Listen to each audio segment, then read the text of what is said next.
አደገኛ የሆነ መልእክት ከወደ አሜሪካ ተሰምቷል። የአሜሪካ ወታደሮች በኢራን አቅራቢያ እንደሚቆዩና የተኩስ አቁም ስምምነቱ ከፈረሰ ጦርነቱ ከዚህ በፊት ታይቶ በማይታወቅ መልኩ እንደገና እንደሚጀምር ጠንከር ያለ መልእክት ተላልፏል። አዲስ ውጥረት እየተፈጠረ ነው። ዩናይትድ ኪንግደም ስለ ተኩስ አቁም ስምምነት በግልጽ ቃል እየተናገረች ነው። ዩኬ ምን አለች? እኚህንና ሌሎች መረጃዎችን ከጥንቅራችን ያገኟቸዋል። አብራችን ቆዩ። በአዲስ መግለጫ ፕሬዝዳንት ዶናልድ ትራምፕ የአሜሪካ ወታደሮች በኢራን ዙሪያ እንዲቆዩ አስታወቁ። ኢራን የኒኩለር ስምምነቱን ሙሉ በሙሉ እስክትተገብር ድረስ ወታደሮች ወዴትም ንቅንቅ እንደማይሉ አበክረው ተናግረዋል። ይህም የአሜሪካ መርከቦች፣ አውሮፕላኖች፣ ወታደሮችና ተጨማሪ መሳሪያዎችን ያካትታል ተብሏል። ፕሬዝዳንት ትራምፕ እኔ የምፈልገው ቀላል ነው ሲሉ ተደምጠዋል። ኢራን የኒኩለር መሳሪያ እንዳይኖራትና የሆርሙዞች መጠን ክፍት እንድታደርግ።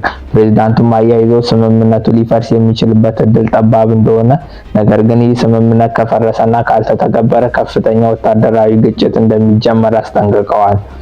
ይህ መግለጫ በአሜሪካና በኢራን መካከል የሚደረገው የተኩስ አቁም ስምምነት በተጀመረበት ወቅት ነው።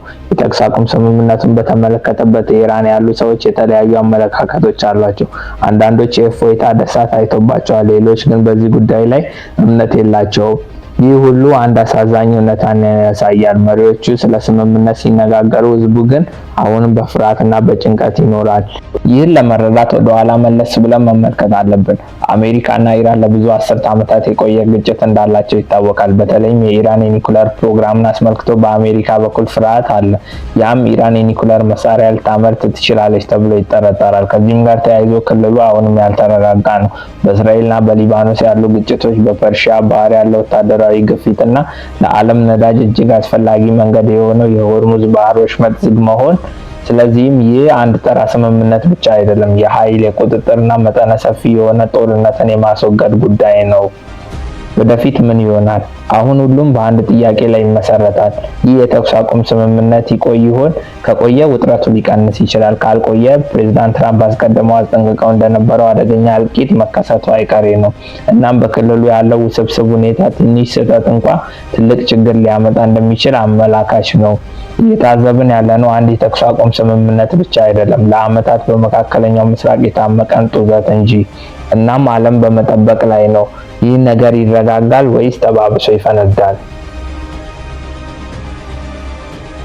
የእንግሊዝ የውጭ ጉዳይ ሚኒስትር ሪቤት ኩፐር በአሜሪካ ኢራን የተኩስ አቁም ስምምነት ሊባኖስ መካተት አለባት ስትል ተናግራለች። ምክንያቱም እስራኤል የ2 ሳምንት የተኩስ አቁም ስምምነት ከተደረሰ ጀምሮ እስካሁን በሊባኖስ ላይ ጥቃቶችን እያደረሰች እንደሆነ ይታወቃል። ምንም እንኳን እስራኤል በበኩሏ የተኩስ አቁም ስምምነቱ ሊባኖስን አያካትትም ብትል፣ እርምጃዋም የስምምነቱን መልክ እያጠለሸ እንደሚገኝ ተገልጿል። እንዲሁም የዩናይትድ ኪንግደም ኢራን ያለምንም ክፍያ የሆርሙዝ የባህር መስመርን በነፃ መክፈት አለባት ስትል አሳስባለች። ከዚህ ከመካከለኛው ምስራቅ ውጥረት ጋር በተያያዘ ሁለት ወሳኝ ጉዳዮች ይነሳሉ። የአሜሪካ ኢራን የተኩስ አቁም ስምምነት እና የሊባኖሱ ጥቃት።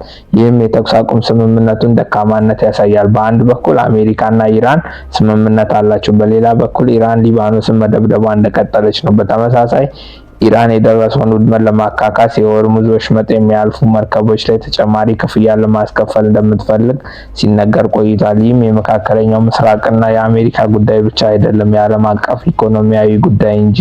አሁን ይህን ስምምነት በሁለት ነገሮች ይመሰረታል። የመጀመሪያው ሊባኖስ የተኩስ አቁም ስምምነት ውስጥ ትገባ ይሆን የሚለው ሲሆን፣ ሁለተኛው ደግሞ የሆርሙዝ መስመር ነፃ ይሆን የሚለው ነው። እነዚህ ካልሆኑ በምላሹ የዓለም ኢኮኖሚ እንደሚጎዳ፣ የዘላቂን ሁሉ አቀፍ የሰላም የመከሰት እድሉ አናሳ እንደሚሆን ይገመታል። ይህም የተኩስ አቁም ስምምነት ከውጭ ሰላማዊ ይመስላል፣ ውስጡ ግን በከባድ ውጥረትና ራስ ምታት የተሞላ ነው። ወሳኙ ጥያቄ ይህ ችግር ዘላቂ መፍትሄ ያገኝ ይሆን ወይስ ሌላ ውጥረት ይፈነዳል? ምን ታስባላችሁ? ሀሳባችሁን ኮመንት ላይ ያስቀምጡልን።